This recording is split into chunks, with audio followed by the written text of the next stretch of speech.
Hi welcome to our YouTube channel knowledge with Harry.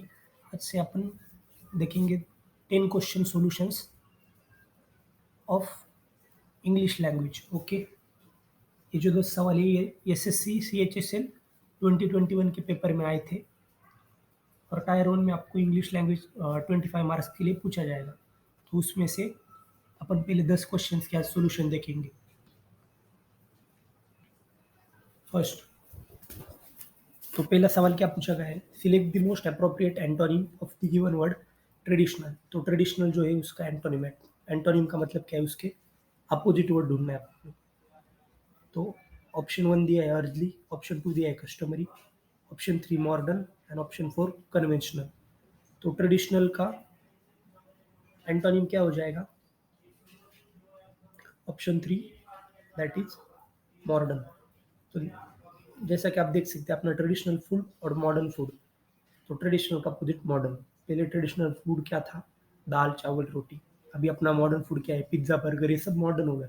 तो traditional उसका opposite modern. यही पूछा गया है पहले सवाल।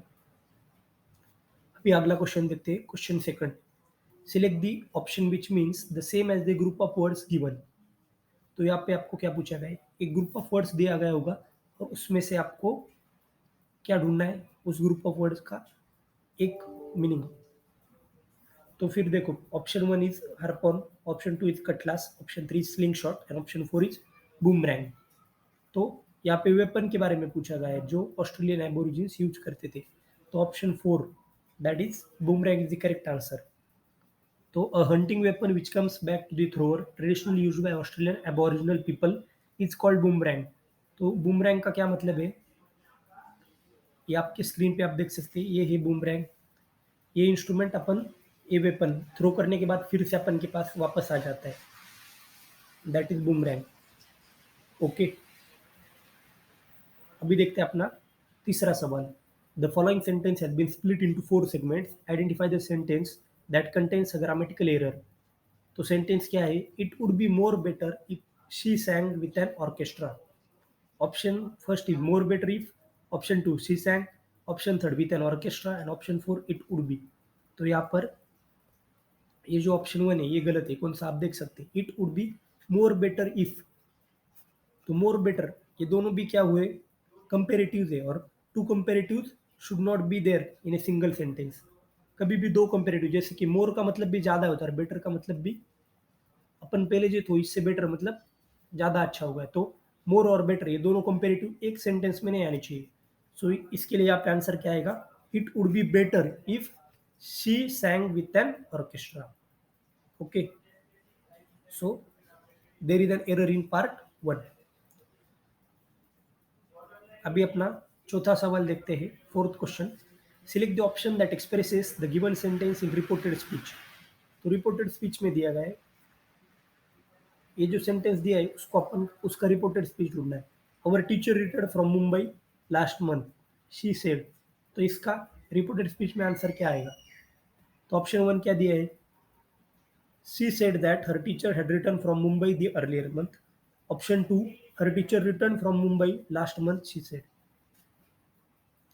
And option 3 is she said that their teacher had returned from Mumbai the previous month. And option 4 is she said that her teacher had returned from Mumbai the previous month. So यहाँ पर option 3, she said that their teacher had returned from Mumbai the previous month.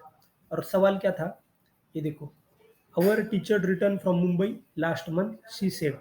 तो she said पहले आएगा, ठीक है। अपन को क्या करने का, रिपोर्टेड स्पीच में। तो आवर टीचर की जगह क्या आएगा, शी सेड, एंड देन आएगा she said that their teacher, not our teacher. Our का देयर हो जाएगा रिपोर्टेड स्पीच में। ओके, अभी देखते हैं अपना फिफ्थ क्वेश्चन, पांचवा सवाल कौन सा है।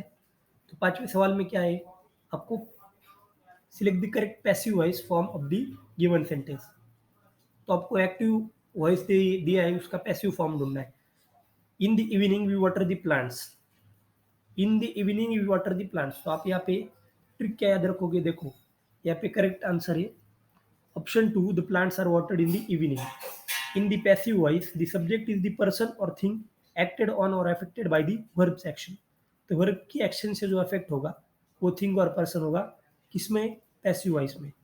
जैसे कि आप इसमें देख सकते हैं, देखो इन the evening you water the plants, तो यहाँ पर सब्जेक्ट कौन सा और एक्शन कौन सी हो रही है, वी वाटर द प्लांट्स।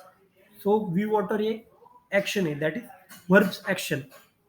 और यहाँ पर दी प्लांट्स क्या है, ये ऑब्जेक्ट है, तो दी प्लांट्स पहले आएगा, the plants are watered in the evening. So trick क्या याद रखेंगे अपन, और ये क्वेश्चन हर बार आता है एग्जाम में कि एक्टिव से पैसिव करो या पैसिव से एक्टिव। सो एक्टिव से पैसिव कैसे करोगे आप, एक्टिव में क्या दिया है, in the evening we water the plants, तो पैसिव में क्या हो जाएगा, दी प्लांट्स जो ऑब्जेक्ट है वो पहले आएगा और एक्शन बाद में आएगी। दी प्लांट्स, क्या आंसर आएगा, the plants are watered in the evening. अभी देखते हैं अपना 6th सवाल। तो छठा क्वेश्चन क्या है, select the option that can be use as a one word substitute for the given group of words. तो यहाँ पर आपको एक ग्रुप ऑफ वर्ड्स दिया गया है और उसका आपको क्या ढूंढना है, one word. Causing a strong dislike, और ऑप्शन क्या है, रेड्यूडेंट, ऑप्शन 2 रिप्लेसिव, ऑप्शन 3 हेटफुल, और ऑप्शन 4 रिवेलिंग। तो ऑप्शन थर्ड देखो अभी, हेटफुल। हेटफुल का मतलब तो किसी को बहुत ज्यादा क्या करना होगा, अपन किसी का बहुत ज्यादा तिरस्कार करते हैं, ऐसे अपन बोल सकते हैं ना। तो रिड्यूडेंट, रिवेलिंग, ये कुछ नहीं आएगा, क्या आएगा आंसर, रिपल्सिव। तो ग्रुप ऑफ वर्ड्स के लिए कॉजिंग इट स्ट्रॉन्ग डिसलाइक और डिसगस्ट, हम किसी को ज्यादा पसंद ही नहीं करते किसी चीज को या किसी पर्सन को, तो क्या बोलेंगे उसको, रिपल्सिव। अभी देखते हैं अपना क्वेश्चन 7। तो क्वेश्चन 7 क्या है, देखो select the most appropriate option to substitute the underline segment in the given sentence. If there is no need to substitute it, select no substitution. So question क्या है, mister Sharma is kind as his father. तो sentence ये है, अभी sentence देखते ही आपको समझ जाएंगे कि इसमें गलत क्या है। Mister Sharma is as kind as his father होना चाहिए, ठीक है। सो कौन सा ऑप्शन करेक्ट आएगा अपना, ऑप्शन 1।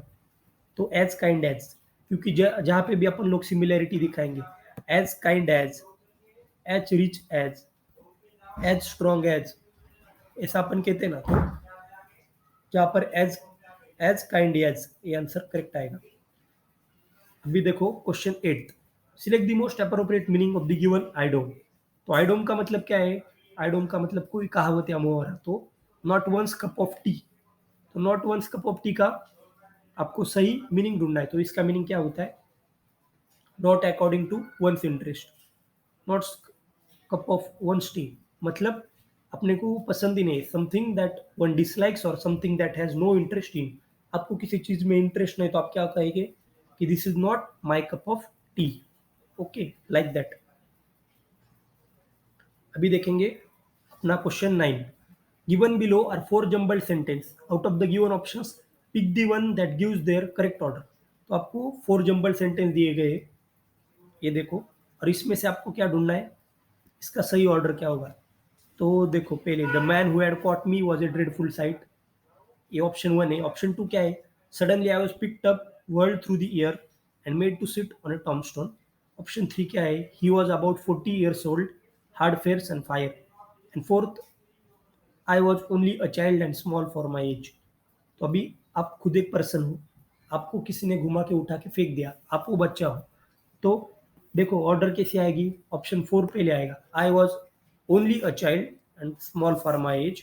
उसके बाद क्या आएगा, सडनली आई वॉज पिक, तो आप वहाँ पे खड़े हो, फिर आपको पिक किया, थ्रो करके फेंक दिया, world through the year and made to sit on a tombstone, ये हो गया। और फिर कौन सा आएगा, the man who had caught me was a dreadful sight, फिर आपने उसको देखा कि जिसको देखा था वो ड्रेडफुल साइट था। और फिर आखिर में आप उसको डिस्क्राइब करोगे उस आदमी के बारे में कि वो कैसा था, तो he was about 40 years old, hard faced and fires. So correct answer is option 3, that is 4 2 1 3, and the correct order will be 4 2 1 and 3, that is you were the only child। Option first में यही आएगा, fourth वाला sentence. फिर क्या आएगा, the man who had caught me, sorry second आएगा, फिर suddenly I was picked up world through the year, and then you will describe the man, okay. और अभी आज के सेशन का आखिरी सवाल, select the incorrectly spelled word. तो फर्स्ट ऑप्शन इज ROGU, राउड। Second option rocket, ROCKET। Option 3 rockery, ROCKIRY। और ऑप्शन 4 रोस्टर, ROASTR। तो ऑप्शन देखते ही ये अपन फटाक से समझ जाते हैं कि रॉकरी यहाँ पे गलत है, क्योंकि रॉकरी की सही स्पेलिंग क्या है, ROCKERY। यहाँ पर आई की जगह ई होना चाहिए था। और रॉकरी का मतलब क्या है, raised part of garden which built of rock and soils. Rock and soil से जो बना हुआ है वो रेज पार्ट, उसको रॉकरी कहते हैं। ठीक है, ये थे आज के 10 सवाल जो एसएससी HSCL एग्जाम 2021 में पूछे गए थे इंग्लिश सेक्शन में। कल अपन अगले 2 सवाल देखेंगे, अगले 10 सवाल। Thank you, please like, share and subscribe our channel for more such videos.